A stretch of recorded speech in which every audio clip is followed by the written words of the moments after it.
Hey, what's up guys, Riff here. Welcome back to another edition of Community Notes, Violating People. This is a segment we do on this channel about once a month where we look at Twitter users being hit with notes and often leading to funny results. Now, in case you don't understand how this works, basically the Community Notes system is a communal fact check system on Twitter where people can apply notes underneath tweets providing additional context, and if it gets enough upvotes from the community, it is applied publicly to the tweet, and it often, dispels misinformation, things like that, but it often also leads to very funny results where people look really stupid as a result of the notes. Now, we're going to start with this one right here. This is a user sharing someone else's TikTok, and the caption on the TikTok says this: "My Roman Empire is the fact that human brains can't separate fiction and reality, so when we love fictional characters or they die, it feels real to your brain."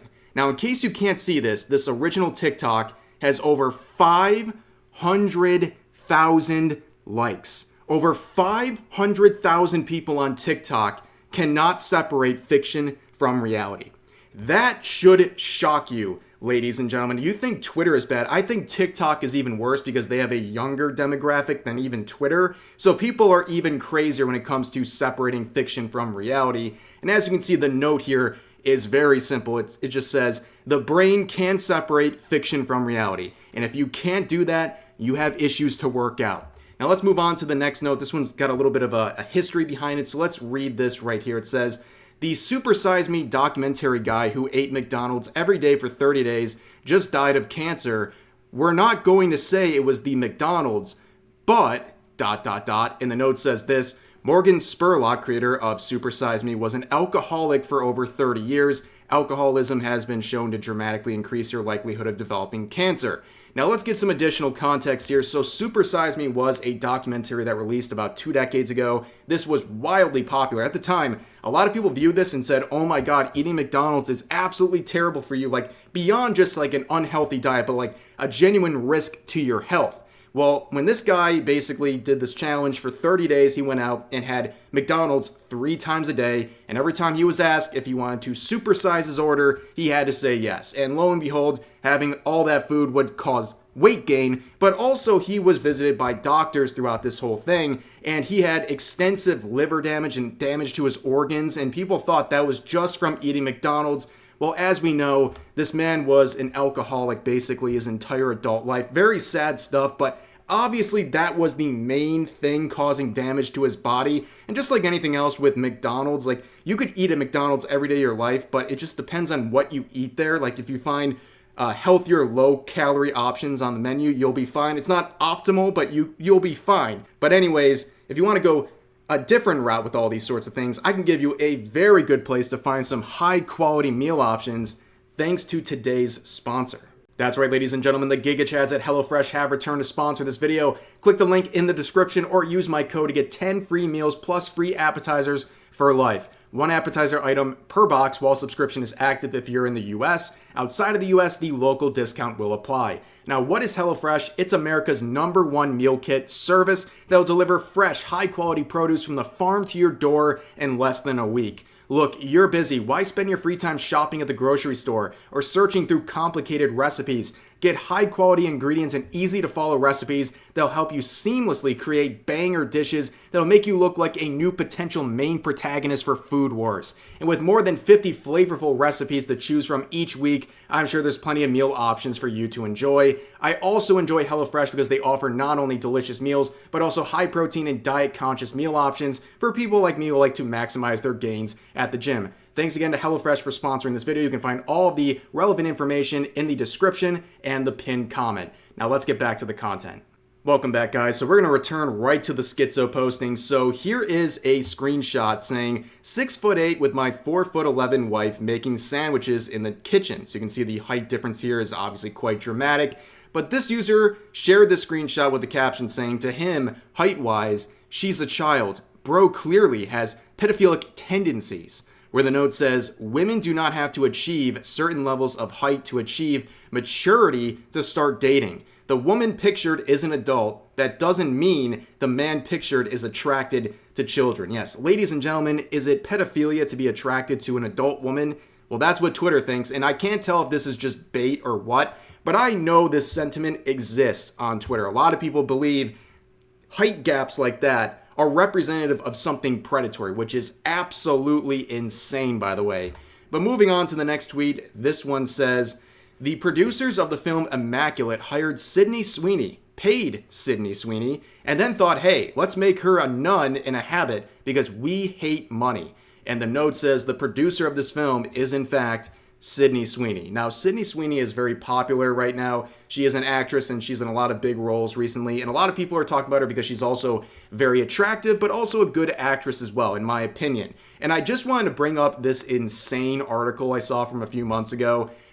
This Hollywood producer named Carol Baum said that Sydney Sweeney is not pretty and she can't act.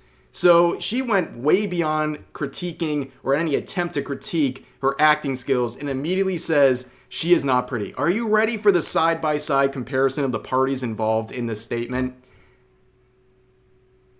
Come on.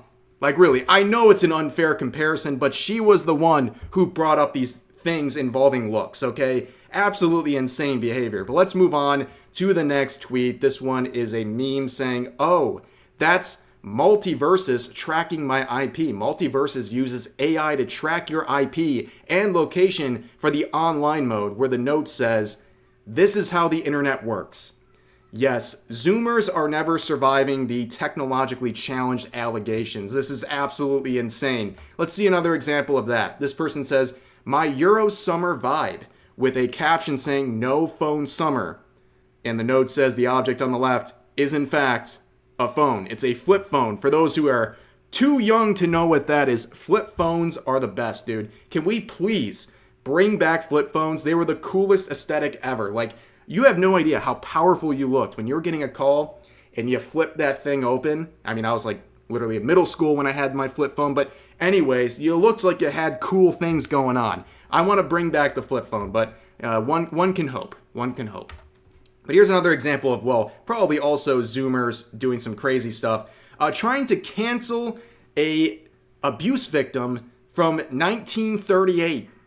Yes, ladies and gentlemen. So this right here says, 2 movies a year apart. Same bitch. Shout out to Gen Z for teaching me this. And that's obviously the actress here who played the role in Wizard of Oz. And this person says, oh, her career is over. And the note here says this. At the time of filming the film on the left, Everybody Sing, in 1938, Judy Garland was aged 16 and under strict control of her mother, Ethel Gum, and MGM Studios, who restricted her autonomy. She financially and morally supported civil rights movement at the time. Yeah, ladies and gentlemen, we are trying to cancel a child who was an abuse victim from 1938. Her career is over. These people can't be serious. Here's another one saying this. Next month, X is going to make me give my ID to an Israeli company connected to their intelligence agencies. My ID has my home address on it. Hey, Elon Musk, some of us with verified accounts have been publicly threatened by the IDF. Now, I don't really know about a lot of these claims. This person has been hit with literally hundreds of community notes over the years, but he's not wrong about this claim where he says, your ID is going to be required to continue your subscription service here. And of course, that has personal information. Where Elon would say this, why would we have your home address? Where the note applied to Elon says, ID cards often contain the address of the cardholder as one of the pieces of personal information displayed on the card.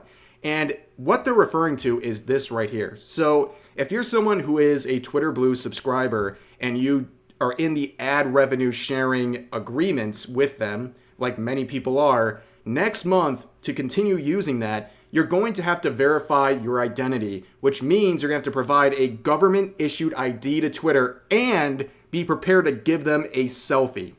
That's a little too much. Like me and a lot of people who just did the ad revenue share because it was easy and it paid for itself and then some, I don't know if I really want to continue doing this. Like, this is ridiculous, especially on Twitter, where they have an insane bot problem where verification seems to be completely meaningless, but all of a sudden the people who are trying to drive revenue into your website are now being required to take these crazy steps to verify their identity. I think it's a deal breaker for a lot of people and a really stupid move by Elon Musk.